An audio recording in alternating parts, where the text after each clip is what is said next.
I call this meeting to the House Elections Committee to order. It looks like there is a quorum present. I think we'll start with the approval of the minutes. May I have a motion to approve the minutes of for March 22nd, 2023? So moved, Madam Chair. Representative Bonner moves approval of the minutes for March 22nd, 2003. Any discussion? Hearing none, all those in favor say aye. Aye. All opposed? The motion prevails and the minutes for March 22nd, 2023 are approved. We'll move on to the approval of minutes for March 29th. Can I have a motion, maybe from Representative Bonner, for March 29th, 2023? Yes, Madam Chair. So moved. I move the minutes for March 29th, 2023. Representative Bonner moves approval of the minutes for March 29th, 2023. Any discussion? Hearing none, all those in favor say aye. Aye. Those opposed? The motion prevails and the minutes for March 29th are approved. Moving on to the order of the day, Chair Freiberg, would you like to move your bill? Sure, I will move that House File 1723 be recommended to be re-referred to the Committee on Ways and Means. So to mark up this bill, we're going to move the DE, which you just did. Sorry.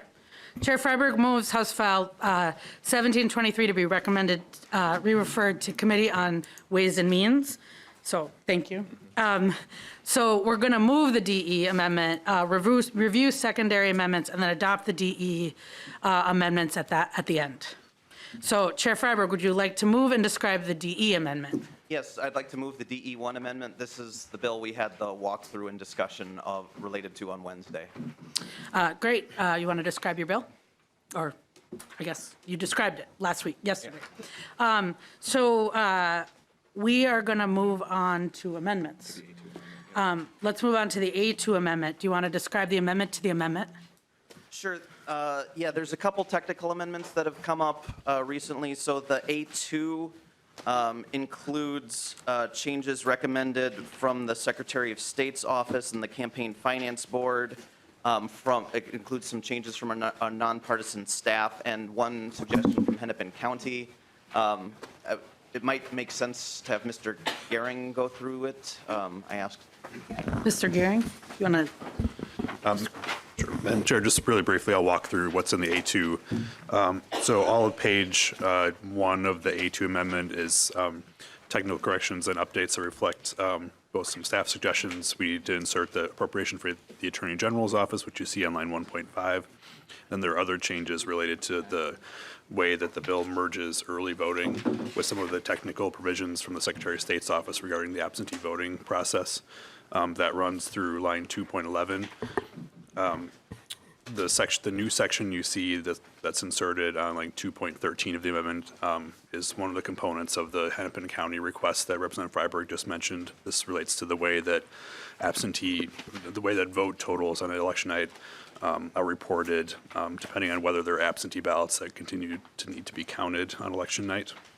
And then the remainder of page 2 is also technical updates related to election administration process. And then on page 3 of the A2, lines 1 through 8 are all changes to reflect the way that the campaign finance article of the bill merges the Representative Coulter's bill to expand lobbying oversight to include all political subdivisions, as well as the Campaign Finance Board's technical bill related to lobbyist reporting.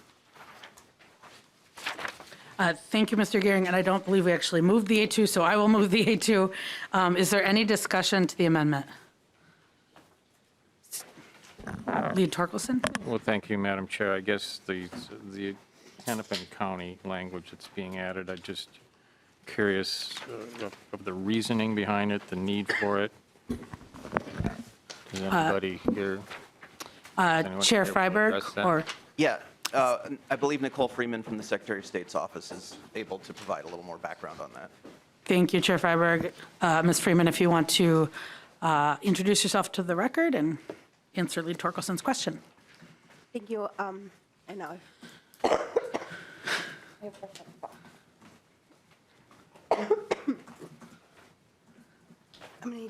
I'll be back.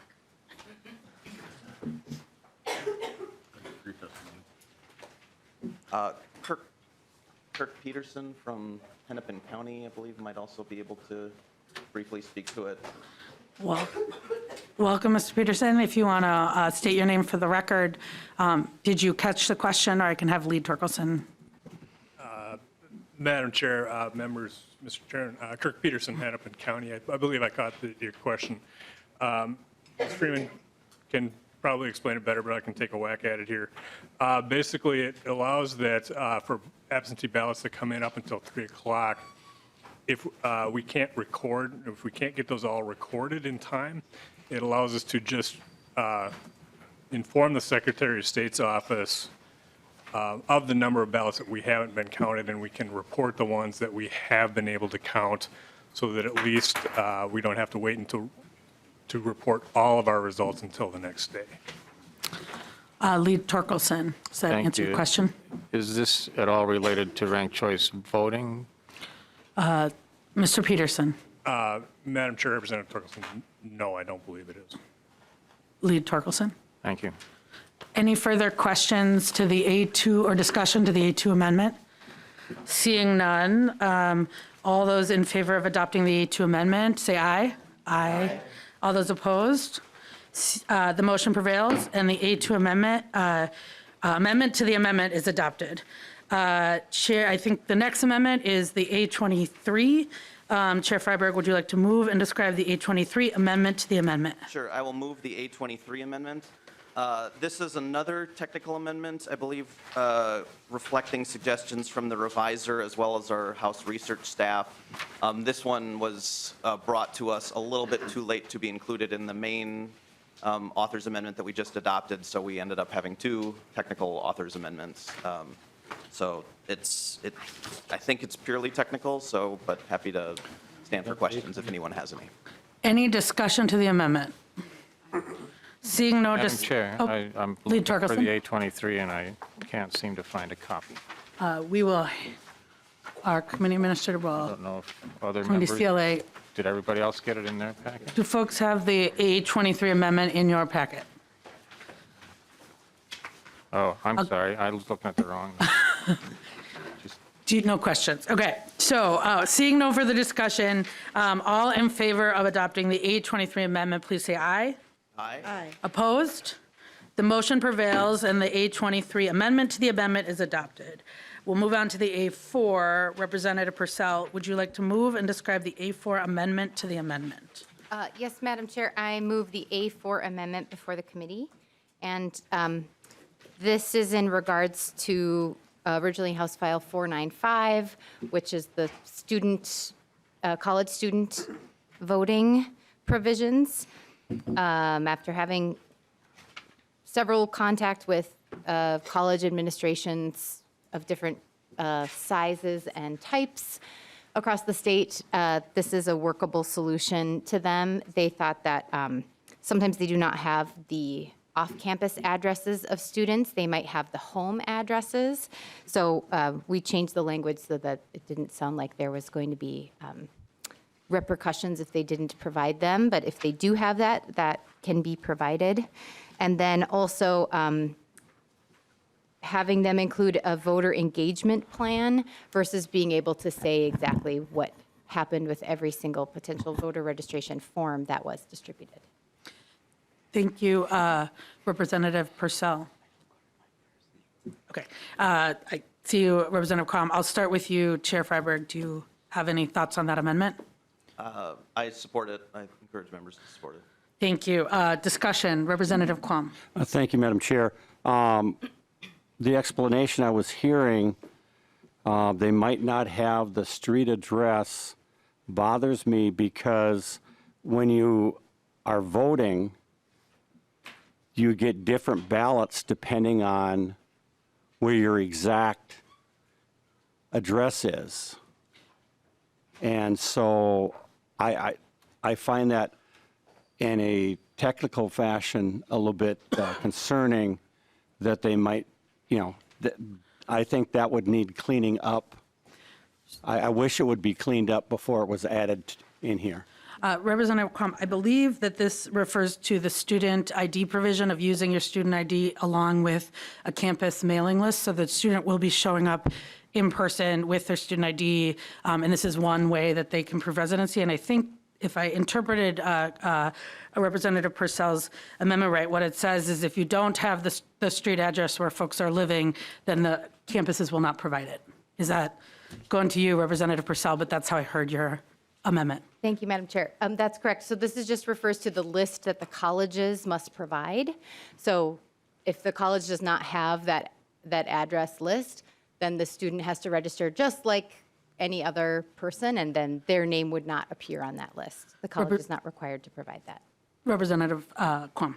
Okay, so you're on a list verifying that you attend the college. You've got your student ID. I understand that, but I also understand that there are some precincts in which your address, even in that precinct, determines what ballot you will get.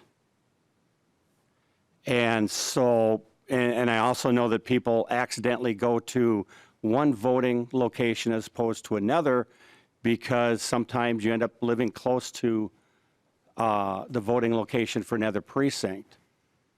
That's why I think that there needs to be a little bit of cleanup because, frankly, the example I remember is in a school election, there were 24 people in this one precinct that voted in one school district. Everyone else voted in a different school district.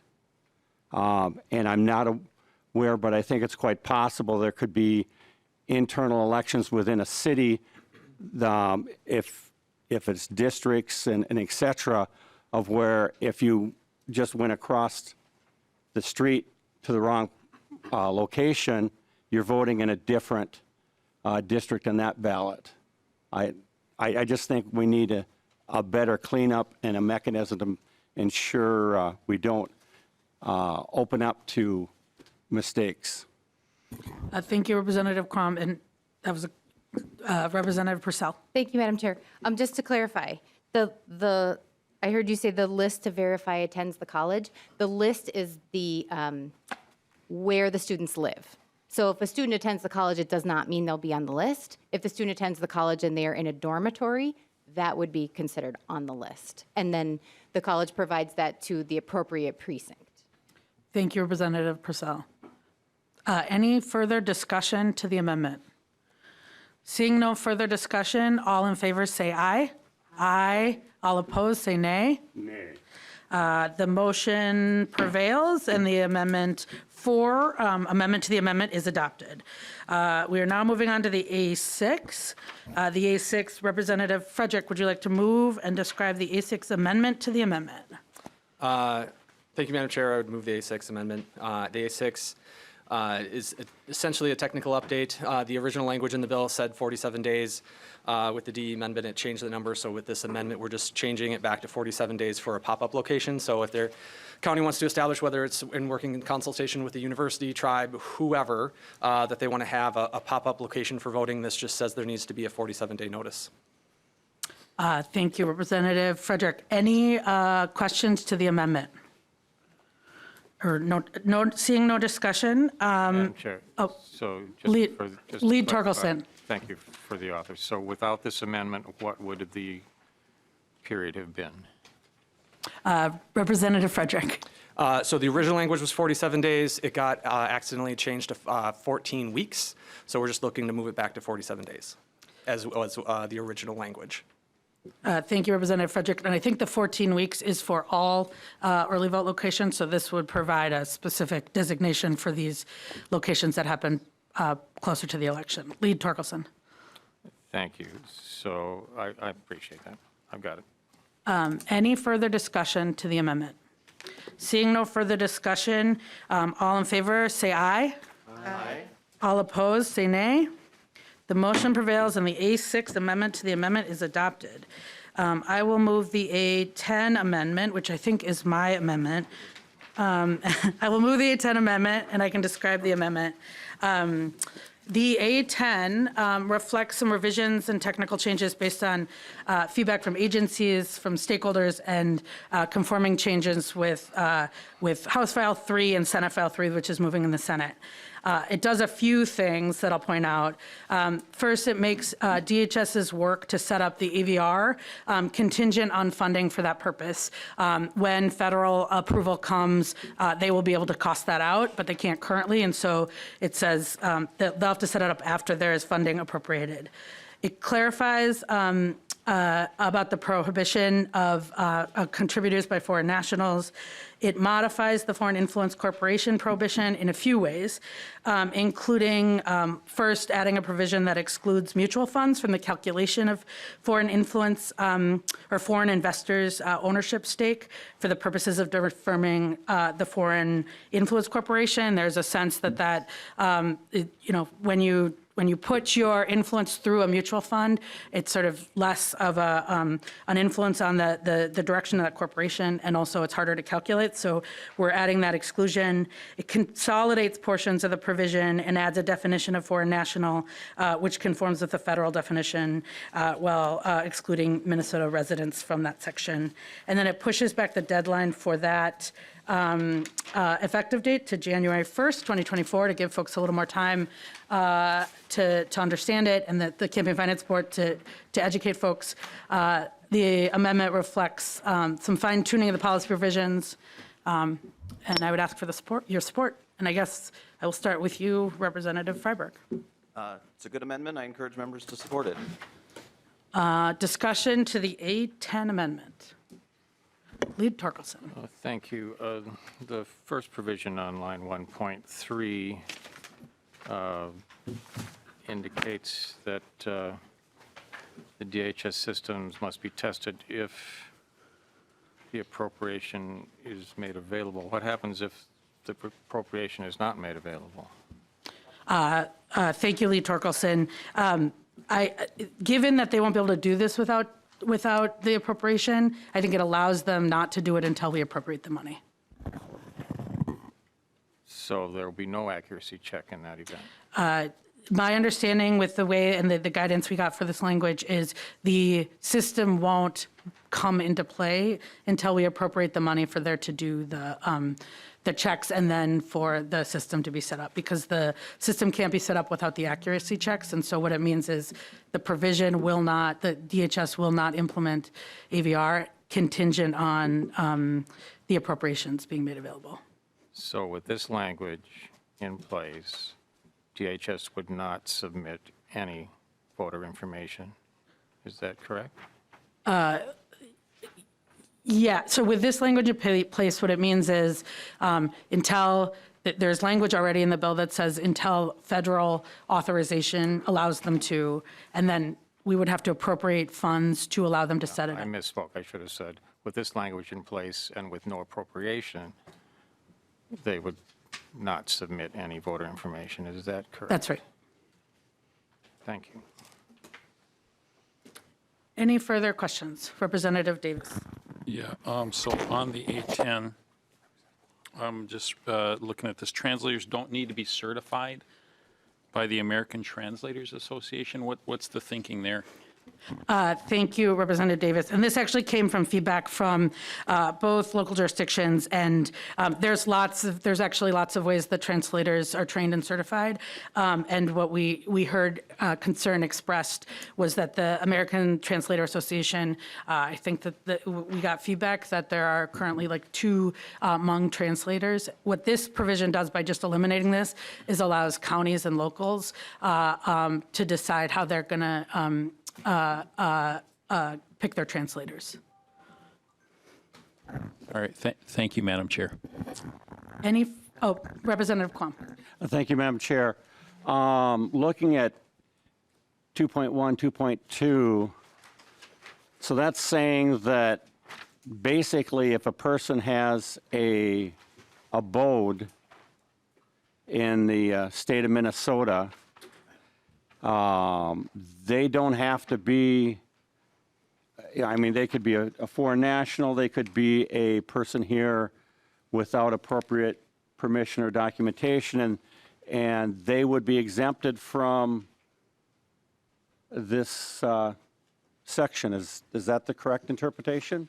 Thank you, Representative Quam. And this actually came up in judiciary because there were concerns that, and we've been describing it as, what we're really trying to talk about is foreign influence folks and corporations and people and parties and organizations outside of the United States influencing our elections. Someone brought up, I think it was Niska, Representative Niska, but someone brought up in judiciary, if you have a 5-person corporation and one of them is a Canadian who lives right across the border in the United States, would they be counted? So we thought it was just important to say, if you're a resident of Minnesota, you're not considered a foreign national. We're not worried about your foreign influence. You're living here. What we're really worried about is foreign influences outside the country and the state of Minnesota from influencing and spending in our elections. Madam Chair, Representative Quam. if I look at the line previous 1.23, which is the clause 3 that's being excluded in the next two lines, it says, and who is not lawfully admitted for permanent residence. Why would you be excluding?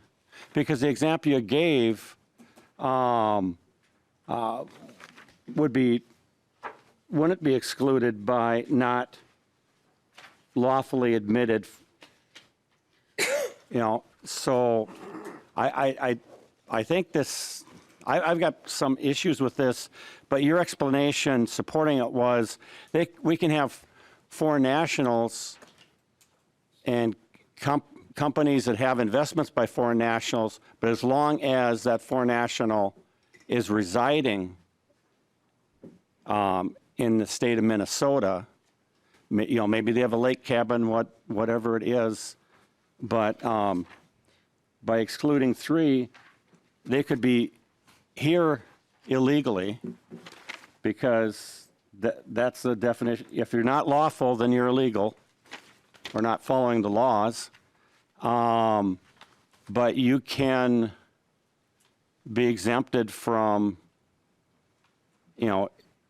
this precluding. What is the percent of ownership in a company? Is it still the 1%? Thank you, Representative Quam. Yeah, this amendment doesn't change it. What the underlying provision says is, if you own 1% of, if a foreign investor owns 1% of the corporation or holds equity, or if it's 5% in aggregate. Madam Chair, so that is still in effect if the individual has a residence in Minnesota? That 1%? Thank you, Representative Quam. I think the question and the answer is, what we are saying is, for the purposes of the influence that we're worried about, if you're residing in Minnesota, you are excluded from that definition. Is that the question you're asking? And so then you wouldn't be used to that calculation. And Madam Chair, however, if that residence is not lawful, they're still exempted and can be active and contributing to campaigns because you say in those two lines you're excluding that clause. So therefore, your statute says you're okay even if you're not lawfully here. How long, what's the definition of is a resident? How long does that have to be? So, Representative Quam, I think this works in conjunction with the underlying bill, which adds a prohibition against, which is the same prohibition we have in federal law, against foreign national spending in our elections. That is a federal law that we then incorporate. The residency requirement, given this is in our election law, I believe, and I'm looking at Beck Gearing, but would be the same as we apply to our voting laws. Mr. Gearing, am I right on that? Madam Chair, Representative Quam, there's a standard in Chapter 200 that establishes a set of principles that are used to determine a person's residence, and to sort of sum them up at a high level, it's whether the person intends to stay in the place. And that same standard would apply to the language here. Representative Quam. Well, I think this is sloppy writing because intent to stay, if you're not lawfully here, is a bit of a gray area. You know, when we're talking elections, basically, the standard to vote is you're a legal citizen of the United States.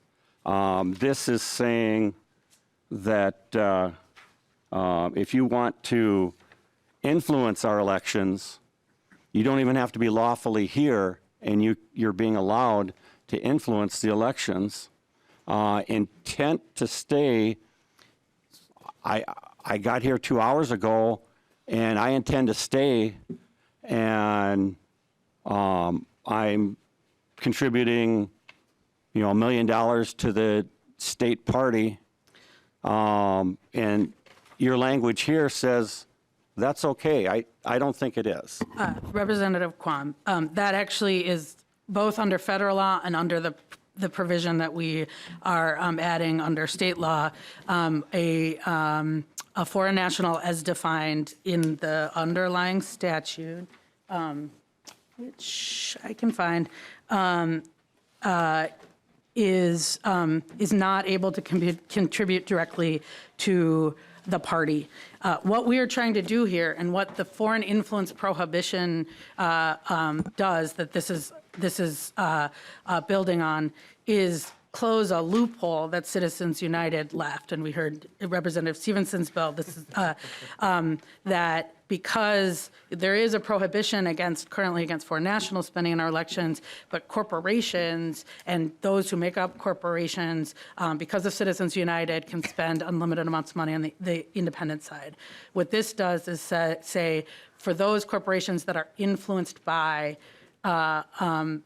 folks living outside the United States, parties outside the United States, corporations outside the United States, that they're prohibited from spending in our elections. This provision does not change any of the underlying current federal or state laws regarding who can participate or vote or spend or give. Well, Madam Chair, then why include language that's in conflict, the actual language, which is in conflict to federal law? I mean, if we're changing something with election law, we should be making it more simple and easy to understand. We should be getting rid of gray areas and conflicts. We should be reassuring our citizens. And when we've got language we want to put in that is in conflict, don't worry about it being in conflict because it's overridden by the federal. Well, then why put it in there? So I think that the drafting of this amendment is real poor. Thank you, Representative Quam. And I misspoke if I said it's in conflict, because this provision only relates to how we're calculating and how we are determining foreign influence corporation. It does not conflict with state or federal law. Are there any additional questions?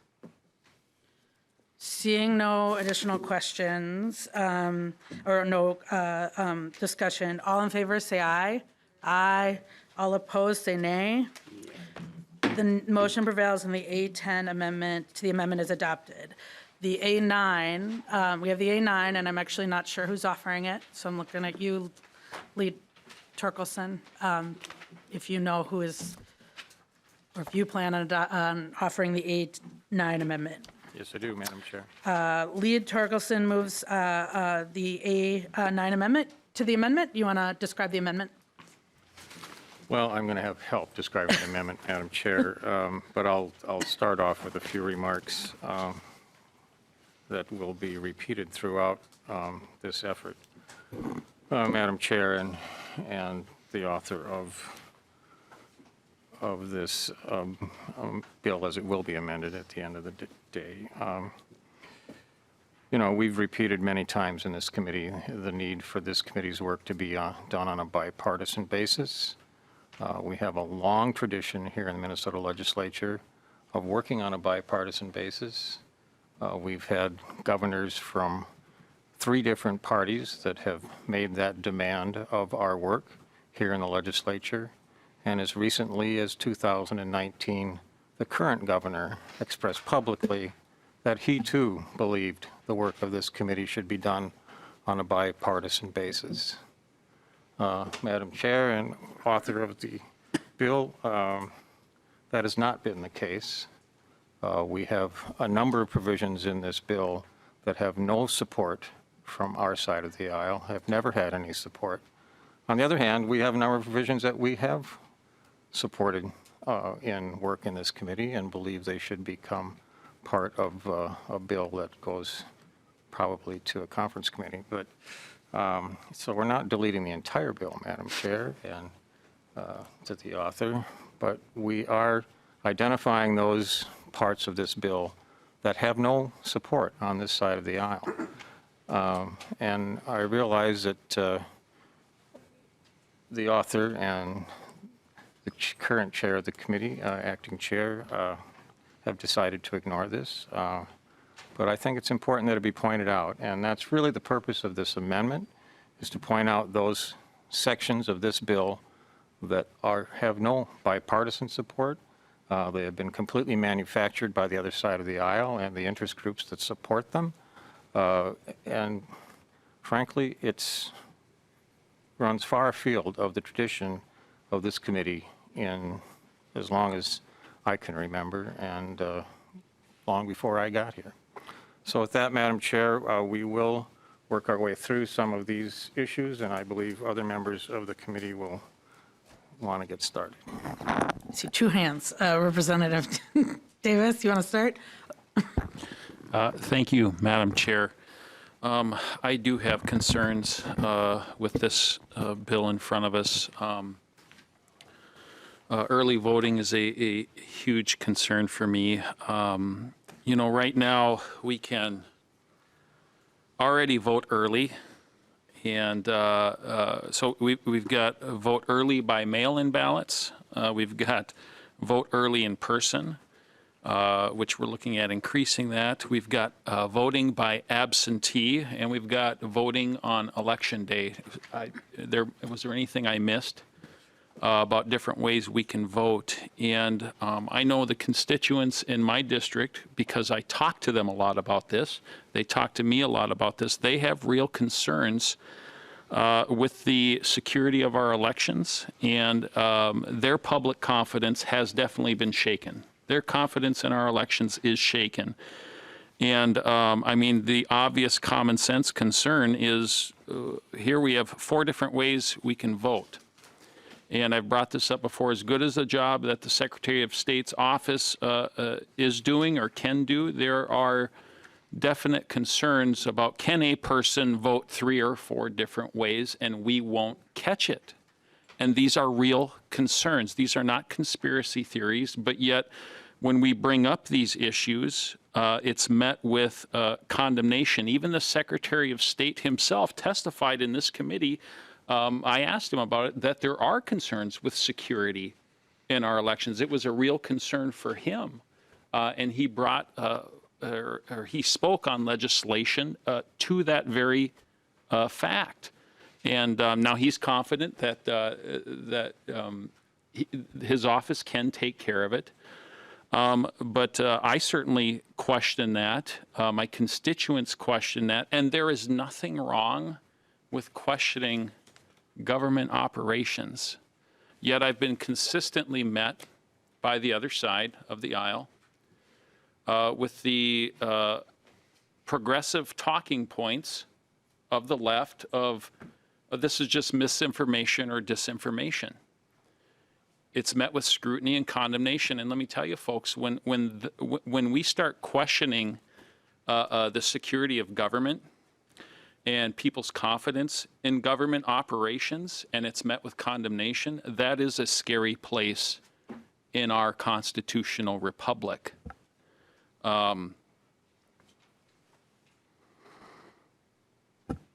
Folks in my district are expressing concern.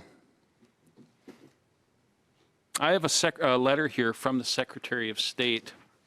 You know, folks in my district, they came to a county board meeting where they wanted us to dig deeper into how our elections were ran in one of the counties I serve. And let me tell you, that county I serve, Crow Wing County, they've done a great job with our elections. They really have. And they listened to the constituents that came forward and brought forth these concerns. They didn't accuse them of having disinformation or misinformation. They had a request to dig deeper into our elections of 2020, and the Secretary of State actually wrote a letter in response to that I'd like to bring up. The letter to these constituents in my district. He says there's no legitimate reason to second-guess the integrity of the 2020 election. He also said the most dangerous challenge is the spread of, and here's the talking point, disinformation about our election system. Now, I spoke directly with the Secretary about this letter, and he wanted me to express his apologies to my constituents. He said it was a tough time that they were going through in America at that time and in Minnesota. So, I did express those apologies to my constituents. But this is what it's constantly met with when we're just simply wanting transparency and our confidence restored in the election. You know, my colleagues on the other side of the aisle seem to have no concern about how for 3 to 4 years, a Democrat presidential candidate, starting in 2017, she went around talking about how the election was stolen from her. I'm talking about former candidate Hillary Clinton. And I saw no condemnation from the other side of the aisle on this, nor from the media. And it's when Republicans or conservatives, they bring up these concerns, they are met with condemnation. And all we are is just concerned about the security and confidence of our election. Folks have legitimate concerns about the validity of government operations and those concerns. When those concerns are met with condemnation, we've arrived at a scary place, folks. It's a good thing to question government operations. It's a good thing to question whether our elections are safe and secure. Another point I'll bring up is you've had zero bipartisan support in this entire process. And I believe Governor Walz just a few years ago was requiring that we have bipartisan support when it came to elections. So we have no bipartisan support in this bill. We have not restored people's confidence with this bill, and I have many concerns with the security of our elections with this bill. With that, thank you, Madam Chair. Representative Bliss. Thank you, Madam Chair. There are a couple of, I have a lot of issues with the bill as it sits. I'm going to bring up two. The first one is the national popular vote. I like to call this legislative year the hold my beer session, because every time we think we see the silliest language come out of any of these committees, somebody steps up and provides something that's a lot worse. And one of these issues is the national popular vote. And I keep hearing in this committee that we're a democracy and we need to support the democracy. We're not a democracy or a constitutional republic. We're a set of 50 independent states that have our own laws that follow the Constitution and part of a federal government. The national popular vote, I know some people say it strengthens each individual vote, but this brings us closer to a democracy, which, you know, that's not a good thing. Our founders saw this and saw the strength in the independent states and the independent voices of each state. And for the life of me, I don't know why we would put our election integrity in the hands of people in California, Alabama, New York. This is our election. We decide where our electoral votes go. I understand that the compact says that we would select them to go to the winner of the national popular vote. California has 22 million registered voters. We have 3.5 million. I would not see another candidate for president ever in the state of Minnesota if that were to happen. We're one of the least populous states, and we would truly become flyover country if that was the case. Right now, we have 10 votes out of, I forget the number, half a two or twice, so that'd be 540. 538. 538, thank you. All right. I just don't understand the reasoning behind it. It's not popular. If people, I know there's polls out there that say it's popular, but polls, I don't participate in polls because if you read the questions on a poll, you know where they're coming from and you know the answer they want to hear and what they're going to get in the majority of the people. But if you sit down and explain to them what the national popular vote is, they would not support it. Second thing that I'm going to bring up, we had several testifiers come down and testify against the major party status provision in this bill. I understand there was some modifications that made the minor parties be able to still petition, go door to door and petition to be on a ballot at 5%, which was somewhat of a concession. But at the same time, you're moving the major party status to be automatically included and receive public funding up to 10. I think this is just horrendous. You know, the people that came here, they work hard. They have valid ideas. I'm not afraid of having a Green Party or a Libertarian or anything else on the ballot with me. If I can't sell my message to the voters, I don't deserve to be sitting in this seat. And I'm just gonna leave it at this because I know where the vote's going. But you know, I'm just gonna say, at best, by doing this, we're giving merit to the line of thinking that the two parties are conspiring to edge out the little guy, and at worst, we're confirming it. So, thank you. Representative Freiberg, I'm not sure if there are questions in there, but if you want to respond. Well, I'll just comment to the amendment. So I would encourage a no vote. This amendment would gut the bill. Beyond that, I wouldn't agree that the provisions that it would delete lacked bipartisan support. When I saw the amendment, I was kind of puzzled as to what common thread held these particular provisions together. I think it deletes some pretty common sense provisions that either do, in fact, have bipartisan support or could very well if they came up for a vote. So, like some of the provisions it would delete are pretty innocuous, like the requirement that we report our spouse's property holdings to show potential conflicts of interest. That was a request from the Campaign Finance Board. I think it would increase transparency. I bet if we just brought it up, you know, for a standalone vote, I predict, I mean, I could be wrong, but I would think it would get bipartisan support. You know, I wouldn't call it a non-controversial provision, but the major party threshold change had letters of support from the chairs of both the Democratic Party and the Republican Party. That seems to me the very definition of a bipartisan provision. And the National Popular Vote Bill, which Representative Bliss mentioned, the bill itself has a current GOP House member as a co-author. I think that would meet your threshold as to what constitutes a bipartisan support. It's Representative Garofalo. Well. So I know you were about to look it up there. It was up for a vote on the floor 10 years ago. It received votes from about 20 GOP members, and honestly, it received some opposition from DFL members too. So it's a bipartisan provision. You know, the clarification on what it means to expressly advocate is a common sense change. I think that would generate bipartisan support. It will increase disclosure. So, you know, just for a whole host of reasons, I would encourage members to vote no on this amendment.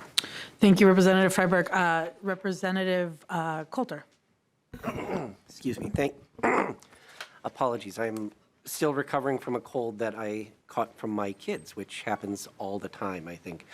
So I also want to respond to a couple of things that were said, and it's curious to me that the phrase, you know, that is essentially the claim was, well, if I can't sell my message, I don't deserve to be here with regards to this major party status piece. And I would argue that that's just as true for folks who want to claim the mantle of major party. If you can't get 10% of the vote, I don't know how you can call yourself a major party. I also do want to clarify, since with regards to the national popular vote, Minnesota is actually the 22nd state by population, so we actually are one of the larger states by population, if you break it down the middle. But it's also curious to me that you know, we're essentially, we'd be saying we're fine with folks ignoring bigger, more populous states, but we don't want them to ignore us. I don't want presidential candidates to ignore any state. I want them to have to win votes in every single state and make sure that every single vote counts. And that's what National Popular Vote does. And then the last piece that I just want to push back on is this notion that there is some grand tradition of election bills moving forward with only bipartisan support. And, you know, I would just direct folks to House File 2738 from the 2011-2012 biennium. If you don't remember what that was, it was a constitutional amendment to place a bill to place a question on the ballot to amend our state's constitution to require a photo ID to vote. That bill moved through, at least I didn't look it up in the Senate, I'll grant you that, but it moved through the House of Representatives without a single DFL vote in any committee or on the floor. So if we're gonna say that's the standard, that's the standard that's been, that's just not true. Thank you. Representative Quam. Did I see? Thank you, Madam Chair. And to the last comment, there's a difference between having something come before the people and allowing the people to have a voice, which you complained wasn't bipartisan, allowing them to have the voice. But when we are doing a law, it's our voting and working together, and it's the governor that does it. So the people's voice is within us here at this table. And so the difference is a law, we have to make sure that we have all the people's voices, and we try to include them in a debate about letting the people vote on something. The people get to use their own voice. And apparently they were heard, which is good. But getting back to you know, the amendment, I am really confused because I've seen a lot of presidential candidates come to the state of Minnesota this century, late last century.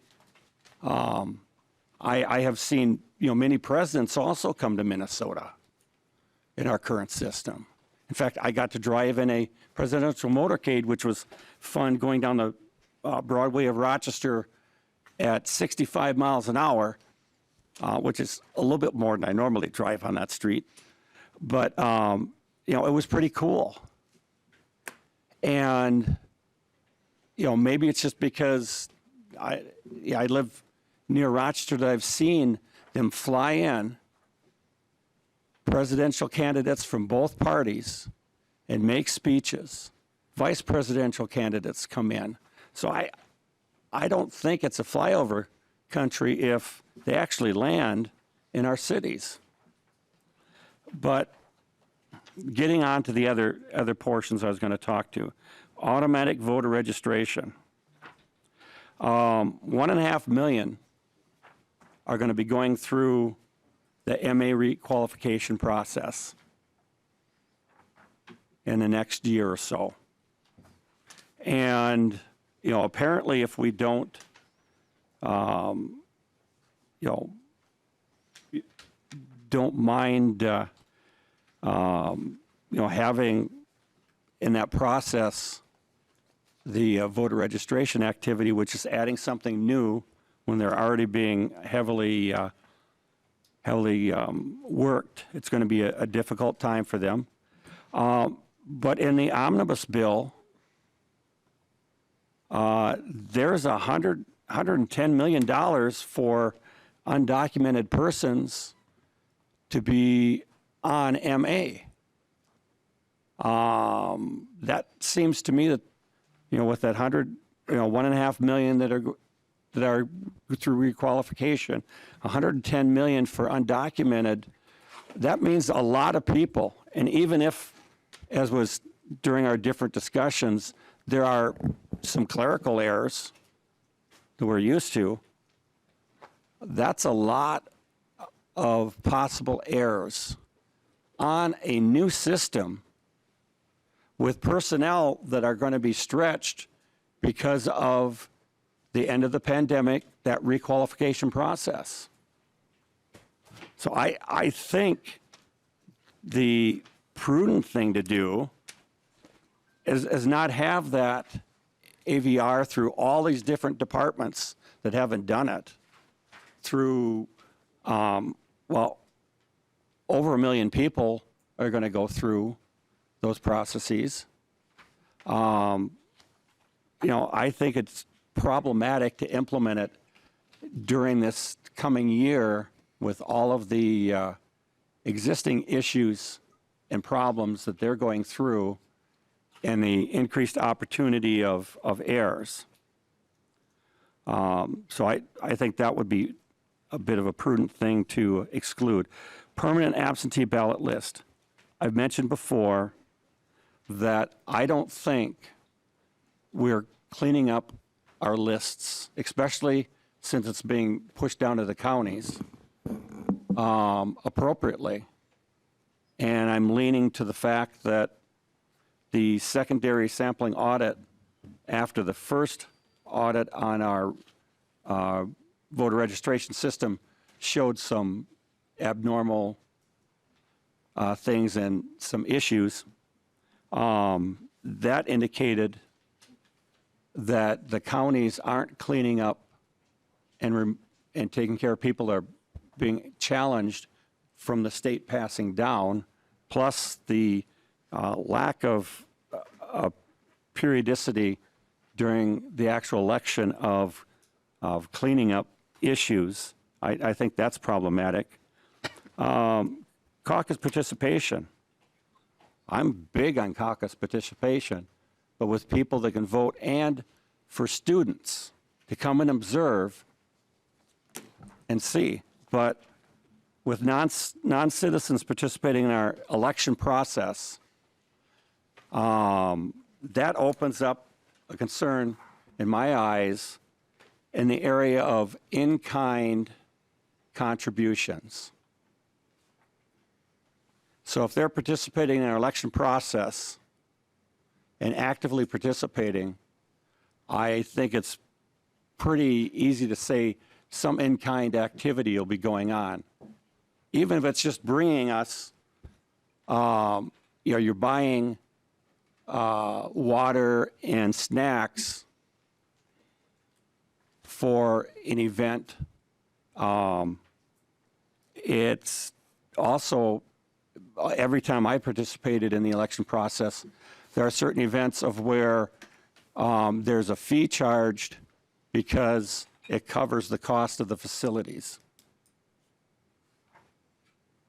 Well, if there ever is a fee contributed by a non-citizen to a event that they are attending as they're participating in the electoral process just to cover the cost of the room, that would be a violation. So I think there's some clarifications that would need to be done to assure that we aren't adding opportunities for mistakes and unintentional violations that they wouldn't be aware of. The other thing I was going to touch on is 1%. So there are a lot of entities that do business in the United States. There are a lot of them, you know, have Canadian partnerships in. I know there's some ag groups and et cetera, some co-ops.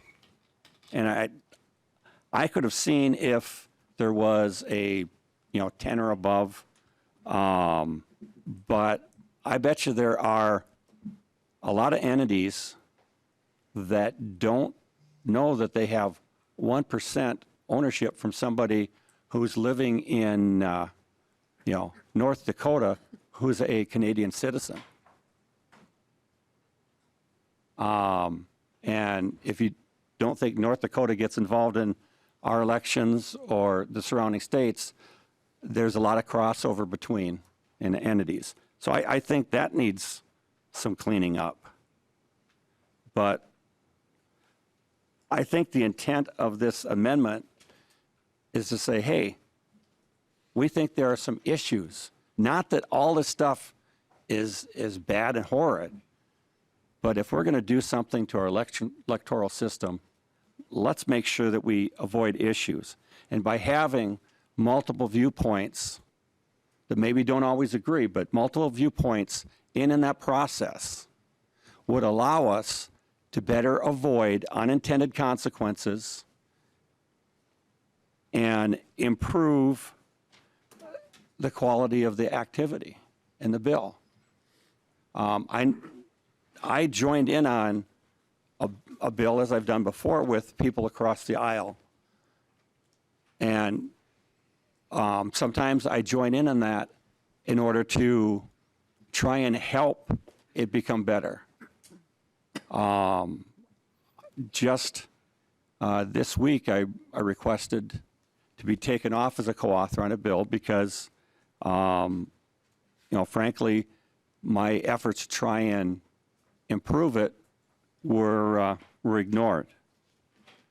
And I think if you look at the quantity of bills that were submitted for elections from the two sides of the aisle and the quantity that are actually included in this, I think it's pretty evident that other than I and others on the side speaking up during this type of process, I don't think we've really been heard, because the conversation includes that listening. And a conversation and working together means you accept that we're both trying to fix something and that maybe we should consider those points. So I will sit back and listen to the rest of the discussion. Thank you. Lee Torkelson, do you want to, or I'm looking at you, Representative Freiberg, that was, okay. Lee Torkelson. Thank you, Madam Chair. First, to this notion that putting an issue on the ballot is the same as passing bipartisan legislation regarding the statutes of the state of Minnesota, you're really comparing apples and oranges. Putting something on the ballot that the people of the state have a chance to speak their voice on, and the results, of course, were different than what the authors of that constitutional amendment were expecting, but it's not the same as passing statutes that will affect how our voters cast their ballots in Minnesota elections. And frankly, when it comes to bipartisan support, one member of my caucus supporting a bill I don't think is the same as broad bipartisan support that elections really should demand. Madam Chair and author of this bill, there were, according to my count anyway, and I could be wrong, there were 71 bills submitted to this committee. Of those 71 bills, 23 of them had Republican authors. Of those 23 bills, we actually did hear one, Representative Nash's bill, House File 1186, that got broad support in this committee, and it's not in the bill, not in the omnibus bill. So not only did we ignore 22 Republican offers of bills, the one that we did hear, even though it was broadly supported, has been rejected. On to some of the issues in this amendment. Representative Quam already touched on the issue of donations from foreign corporations. We've put in the author has put in some rather arbitrary percentages in this bill and continually refers to the Citizens United decision as somehow making that authentic. The fact is, the Citizens United decision is the decision of the United States Supreme Court, the highest court in the land. I don't agree with every decision they make, but I abide by those decisions and respect the work of the Supreme Court and will continue to in the future. Putting these arbitrary percentages is going to make those that would like to participate through a legal, appropriate method of communicating with the voters of the country and the state, make them very nervous. You know, you might have 1%, under 1% one day, and it might go over 1% the next day. And who is possibly going to be able to keep tabs on that and sort that out? It's virtually unenforceable, and I'm certainly it'll be one of many provisions in this bill that will face challenges in court. Much of the work in this bill is an effort to nationalize Minnesota politics. Both the national popular vote and express advocacy will most assuredly end up in court. By putting these bills into this omnibus bill, we are daring people to sue us, and they certainly will. I would think we'd want to sort these issues out before we try to put them into statute, but that doesn't seem to be the approach.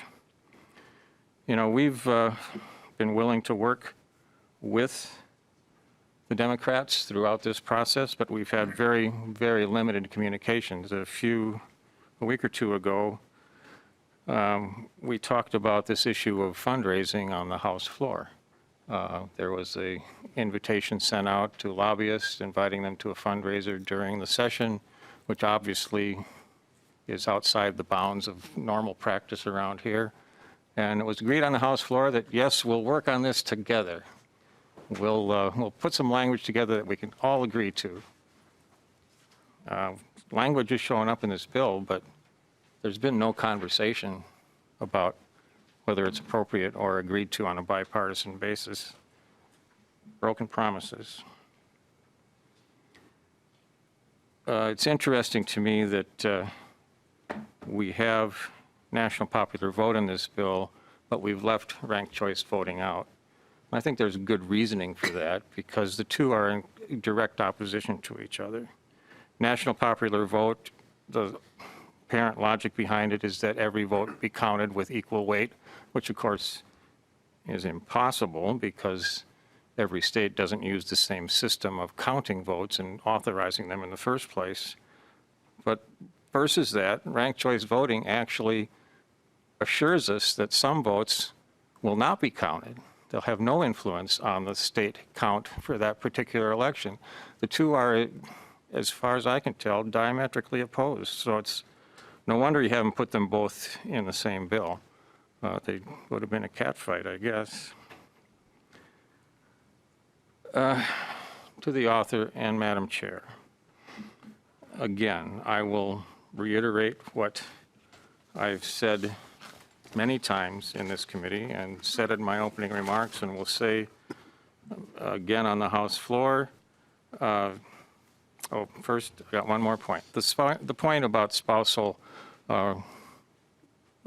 revealing the financial situation of your spouse.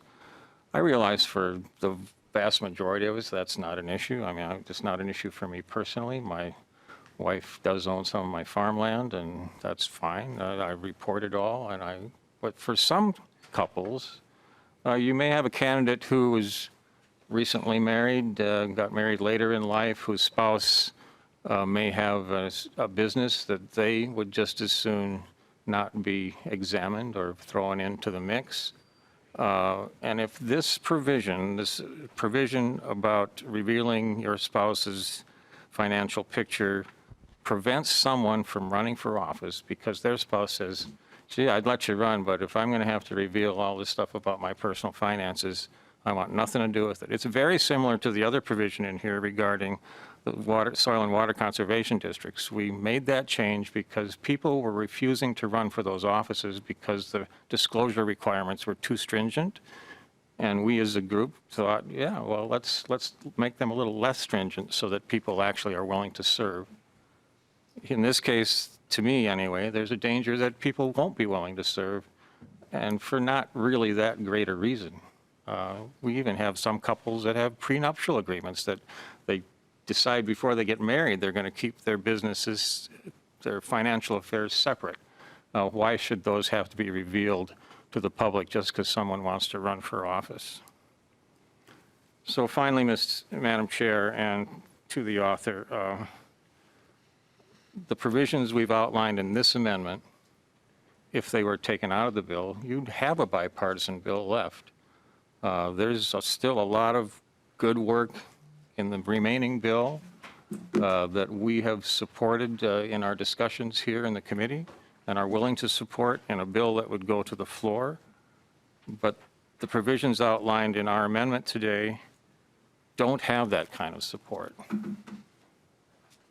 You could try to, we're willing to sit down and talk about these provisions in further detail if you'd like, but there's been no real effort to do that. Apparently, you're too busy talking to the special interest groups that support your side of the aisle. There are provisions in here that do help protect election security, and we support those. But there are also provisions in here that complicate our election system. Minnesota is a national leader in voter participation. We've done a great job over the years. We pride ourselves in the number of voters that participate in our elections.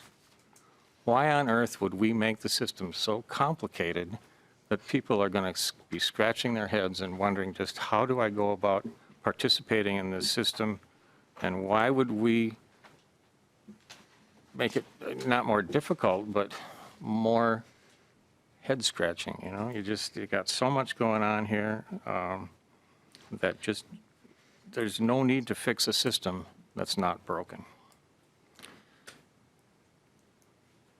Madam Chair and author, I would urge a green vote on this amendment, because then you would have a bipartisan bill that we could all send out of here with some pride.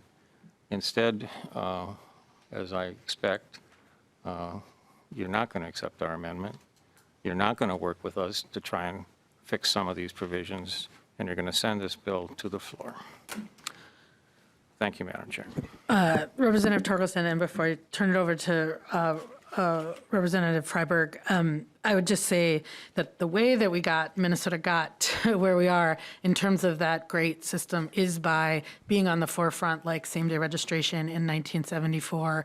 And a lot of provisions in here are not added by special interest groups, but they're actually very popular both in Minnesota and across the country. Automatic voter registration, pre-registration, we see in red states and blue states. We see in states that are actually just asking what is good and convenient and accessible for their voters. And so I think when we talk about sort of bipartisan litmus tests, I think we also need to talk about what is supported both by the majority of Minnesotans and also what we see having worked across the country as well. So with that, Madam Chair, I request a roll call.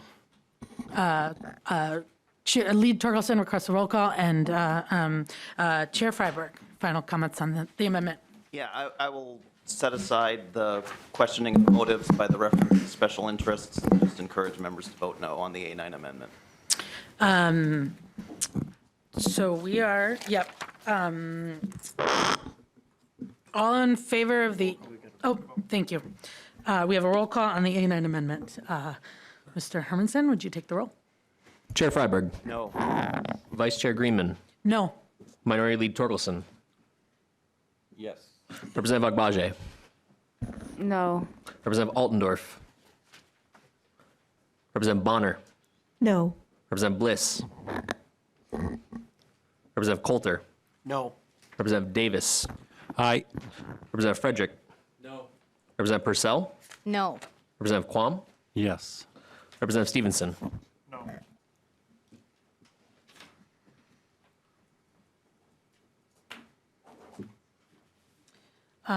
With a vote of 3 ayes and 8 nays, the motion is not adopted. or the amendment to the amendment, Amendment 9, the amendment to the amendment is not adopted. Now to the underlying DE1 amendment. Any discussion to the underlying amendment? Lead Torkelson. Madam Chair, I'm afraid I forgot one item, I'm sure. And since it's in the DE1 and we're going to take another vote, we will touch on it. This is the issue of adding substantially more funds to our system of state support for elections. We know that most of those funds will actually go to many of us that are pretty darn safe in our elections. You know, we all, it's not, I think it's quite common knowledge that there are many of our districts that are going to most likely vote the way they voted in the past. We are, I think, quadrupling the amount of money that's going into this public subsidy system. So we're going to take tax dollars, and many of them, I don't have an exact number, of course, but a large percentage of those tax dollars are going into the campaign funds of candidates that frankly don't need them. They're going to get elected anyway. So what's going to happen to that money? It's going to get used in other ways. So we've got the public tax dollars going through this laundering system and getting used in ways that I don't think is really the intent of a public subsidy program. You know, a moderately funded public subsidy program makes sense, but quadrupling the amount of money available in that program, I have to question. Thank you, Madam Chair. Additional discussion. I would like to just say something in support of this bill, because I think after this discussion, there is, and I know that amongst this committee, there is consensus that we are here to strengthen Minnesotans in our elections. And when we talk about putting Minnesotans at the center, I think that this is a bill that does that. And I just want to speak to the strengthening the confidence. I think the way that we strengthen people's confidence, one is by ensuring access, ensuring people have the ability to vote, that they feel welcomed in the process, and that they have the information that they need. It's also about strengthening our local elections infrastructure, the folks, the 30,000 men and women and the administrators who do that. And what I'm really proud of in this bill is that we add a provision where we're funding that local elections infrastructure and those folks who do that. We also protect them from the kind of increase of harassment, of interference that we've seen. And when we talk about the issues that we've seen, I mean, there was an article yesterday in the Star Tribune about election disinformation. We talked about it yesterday on the floor when we talked about the deepfakes bill. There is a difference between asking questions. There's a difference between asking about confidence and about rejecting information. And what we saw in the 2020 election was 60 lawsuits that refuted that. We saw President Trump's DOJ, the Department of Homeland Security, and others say that there was no widespread voter fraud, and yet we continued to hear about it. And that led to what we learned with the January 6th Commission, a violent insurrection and real people getting killed and hurt. And we've also seen our elections administrators targeted.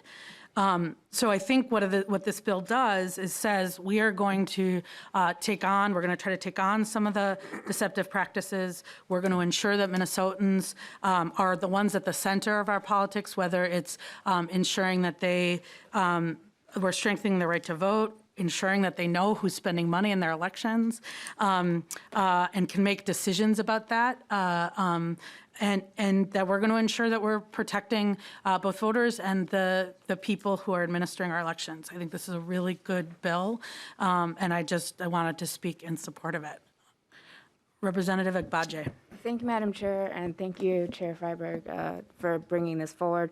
I haven't really spoken a lot in this committee, but I really appreciate the work that we've been able to do to continue to expand the franchise to more Minnesotans, to make it simpler for them to vote, to better understand how to vote, and better understand their rights. I think as a society, that is what we should be doing to ensure that everyone's voice is heard and ensure that everyone knows that they have a place in our democracy and that they have a place where they can voice their support for issues, their opposition to issues, whatever it is that it may be. I think it's also important that we're ensuring that people have that flexibility to vote as well. We live in a much more fast-paced society where people have chaotic work schedules, and it's good for them to know when and how they can vote and still participate in democracy. I want to thank also many of the authors who worked on pieces to ensure that we are protecting our election workers. We've seen a high rate of intimidation and in some cases violence towards them, and so that's something that we need to continue to stop in its tracks. And I'm glad that here in Minnesota we're working to protect our election workers. And finally, I just also want to say that I'm glad we have provisions in here to expand language access to the ballot. In a continuing to diversify society, making sure that people understand what they're doing, I think is really important when it comes to voting. So I just want to highlight those provisions in the bill. I think it's a bill that really focuses on ensuring that people know their place in our society and know that their voice matters, that their vote matters, and that they can make a difference with what they're doing. So thank you to the committee, thank you to the chairs, and I appreciate this bill.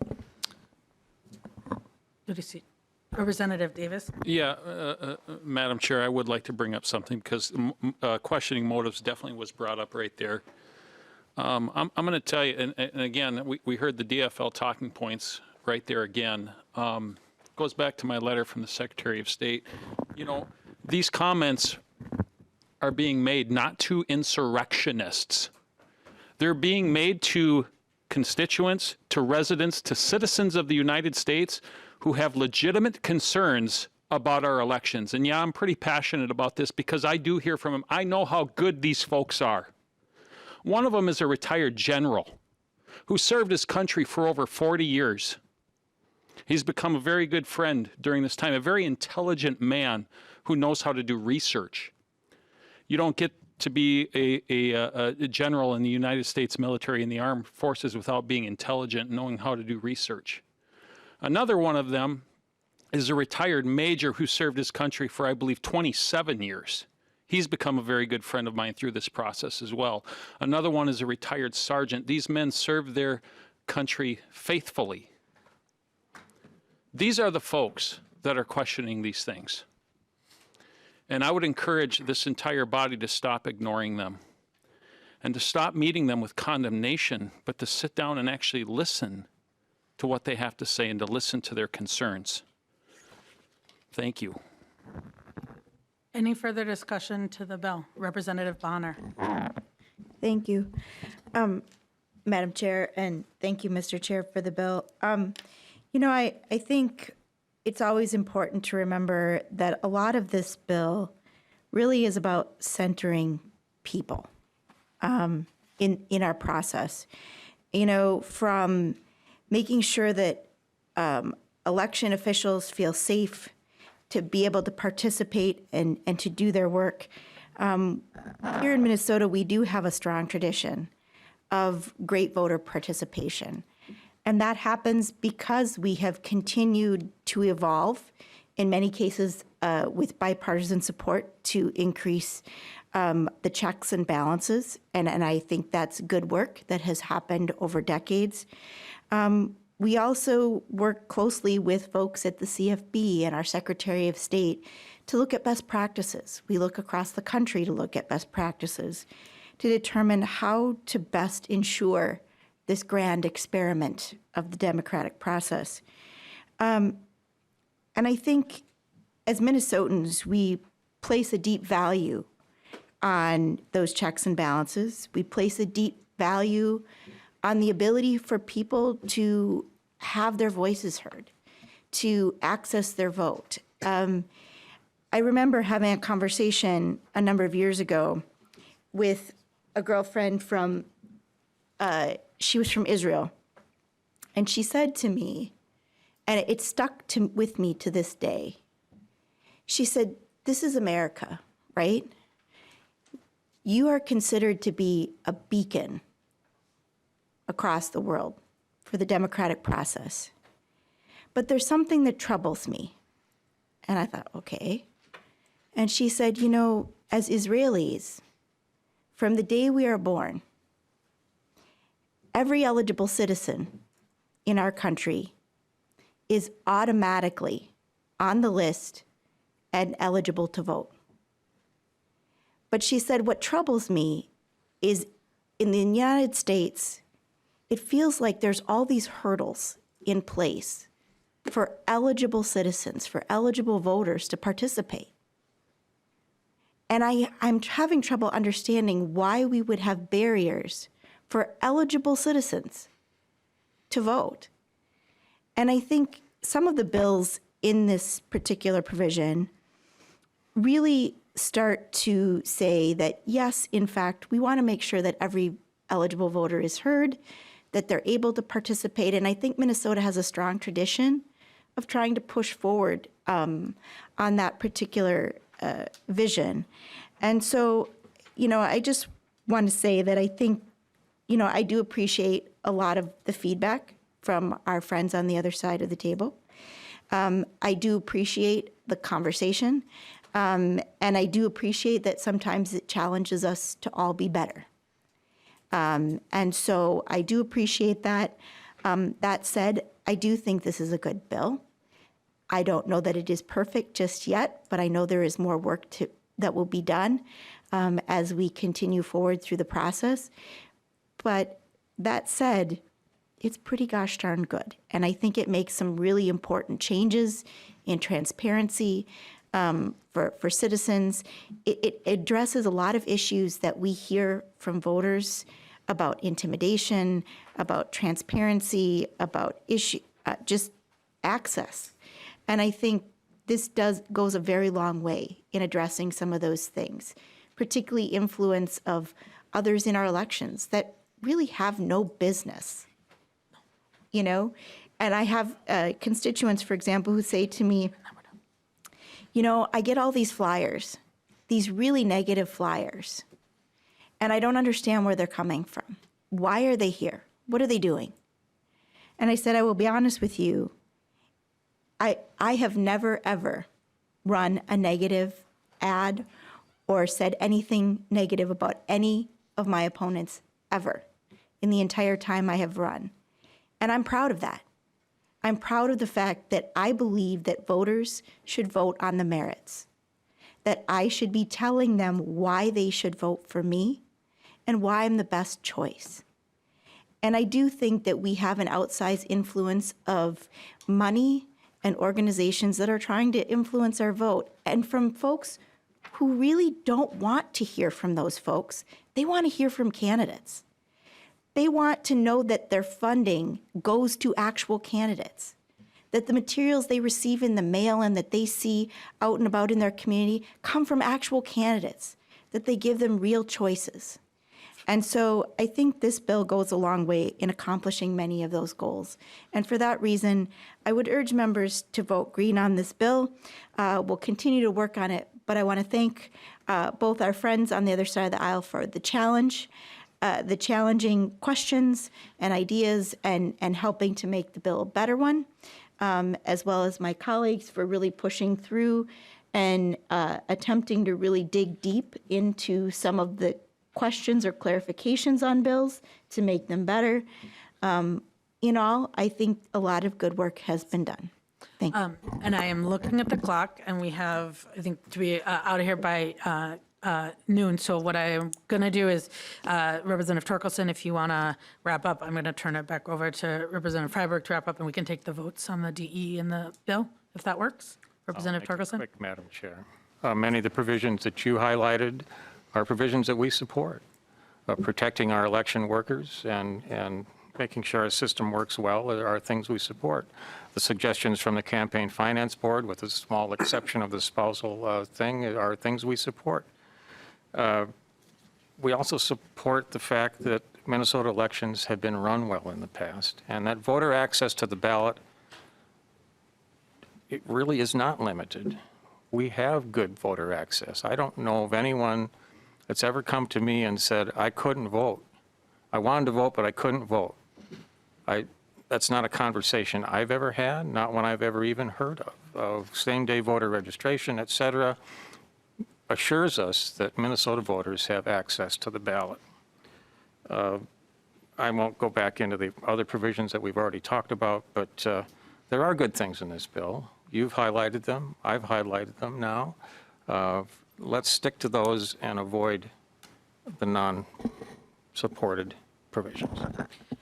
Chair Freiberg on the DE, final comments. Yeah, first, I did want to respond to Lead Torkelson's earlier point about the public subsidy program. I mean, we heard testimony from Campaign Finance Board Director Sigurdson that our public financing system is dying on the vine, and more candidates aren't using it, and we're going to keep seeing that trend unless we do something about it. Investing in our public subsidy program reduces the influence of outside money and special interests, so I'm glad that's in here. And I should mention, too, the public subsidy funding in this bill is from the general campaign account. It's allocated proportionally to all qualifying candidates, including those who are not likely to win. And another point is, if you're in a safe enough district, you won't receive any of it. Just to name one example of a candidate that happened to, you're looking at one. So, this is a vote to the DE amendment. We'll still need to vote out the bill. I'll treat these as my closing remarks, and I'll keep it short. You don't need to hear me repeat all of this on the House floor also, but the bill does three main things that I'm proud of. It protects our election workers and our voters. It makes registration and voting easier and more accessible, and it provides clarity on who is funding our elections. I think those are really important goals. I thank members for their time and the robust discussion that we've had on this bill, and I encourage members to vote yes on the DE1 amendment. So on the DE1 amendment, all in favor, say aye. Aye. All opposed, say nay. No. The motion prevails, and the DE1 amendment as amended is adopted.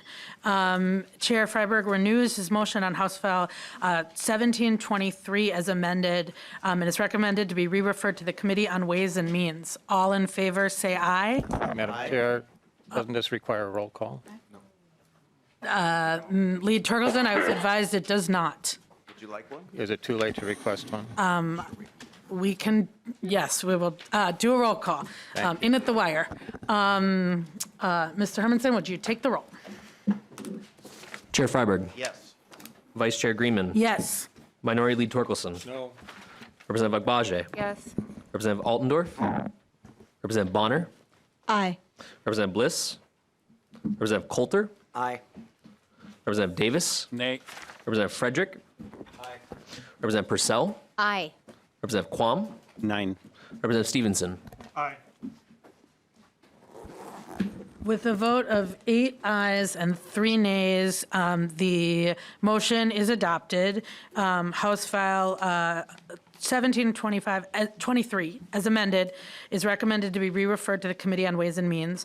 Nonpartisan staff is authorized to make any technical changes necessary to reflect the will of the committee.